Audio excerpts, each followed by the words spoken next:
Every person around the world has been affected by COVID in the last year and a half. Schools all around the country have had to adapt to different ways to hold classes and provide their students with the opportunity to learn. And at American University, it is no different. In late January, we were telling people, hey, you may have heard about this thing called COVID. There are no cases here. A few weeks later, we had to bring students home from China. Then all of a sudden, students were on spring break, and we said, whoops, we're going to go with remote classes just for 3 weeks.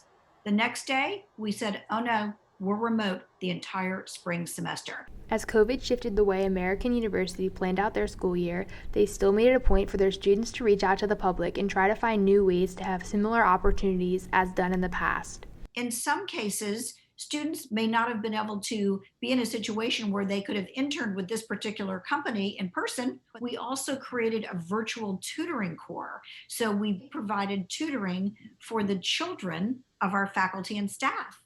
And I think those students seized the opportunity and created something for themselves and for others, which will carry on further on into their lives. With online platforms like Zoom and Microsoft Teams, not only did students get creative, but they discovered and delved into new interests.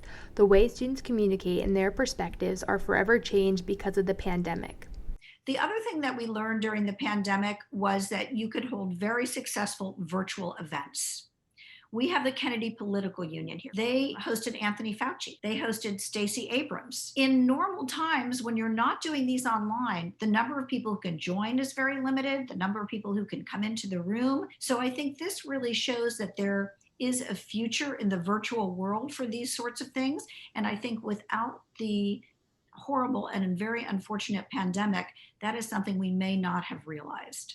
While COVID has offered many negative aspects, after our interview with Ms. Stark, we were overwhelmed with the numerous positives. Students at American University dealt with many struggles, but were also given many opportunities, such as viewing a lecture with Dr. Fauci himself. For the DC Journal, I'm Caroline Sachs, Washington, D.C.